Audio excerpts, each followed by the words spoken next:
It all began in a faraway place called Zanzibar, across the bay from the city of Dar es Salaam in East Africa.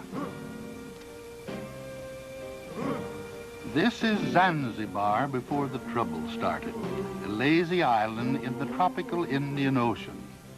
For as long as anyone there can remember, the people have always raised spicy cloves and been ruled by sleepy sultans.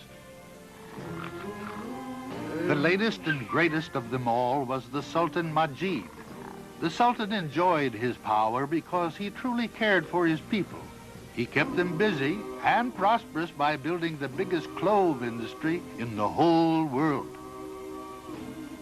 The harbor at Zanzibar was not very deep, so ships had to anchor far offshore. Day after day, the porters waded through the water to take the cloves out to the great ships.